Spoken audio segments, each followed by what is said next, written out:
আসসালামু আলাইকুম প্রিয় বন্ধুগণ। আজকে আমরা এসেছি মনি পার্কে, কুষ্টিয়া ভেড়ামারা কসবা ব্লাড ব্যাংক সোসাইটির পক্ষ থেকে। তো এই যে দেখতে পাচ্ছেন, এই দিকে ক্যামেরা দেন, কত সুন্দর ভিউ। ফুল গাছ দিয়ে মনি পার্ক লেখা আছে, সেটা একটি ডাব্লু লেখা আছে। হলুদ ফুল, সবুজ ফুল, গোলাপ ফুল, অনেক ধরনের ফুল দেখতে খুবই ভালো লাগছে, মন ছুঁয়ে যাচ্ছে। আসলে এইটা একটা অপরূপ সৌন্দর্য নীলাভূমি। এখানে আসলে আপনাদের যে ক্লান্ত মন, পরিশ্রান্ত মন সবকিছু একেবারে ঠিক হয়ে যাবে। তো কথা বলবো যিনি আমাদের এখানকার পরিচালক, কসবা ব্লাড ব্যাংক সোসাইটির মোহাম্মদ রাসেল ভাই। তো আমি রাসেল ভাইকে কিছু বলার জন্য বিনীত ভাবে অনুরোধ করছি। ভাই আপনি নেন, কিছু বলেন। ধন্যবাদ আপনাকে। আসসালামু আলাইকুম, আমি রাসেল, কসবা ব্লাড ব্যাংক সোসাইটির পরিচালক।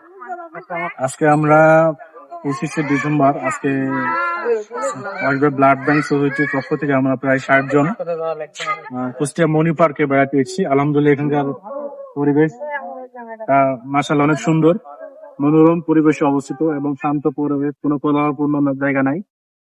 তো এখানে যদি কেউ আসতে চান অবশ্যই আসবেন, ভালো লাগবে। পরিবার নিয়ে, ফ্যামিলি নিয়ে আসলে অনেক ভালো লাগবে আশা করছি। তো আমাদের কসবা ব্লাড ব্যাংক সোসাইটির এই উদ্যোগ আগামীতেও বহাল থাকবে, অব্যাহত থাকবে, এই কামনা ব্যক্ত করে আমি আমার সংক্ষিপ্ত বক্তব্য শেষ করছি। তবে ভালো থাকবেন, সুস্থ থাকবেন। আসসালামু আলাইকুম।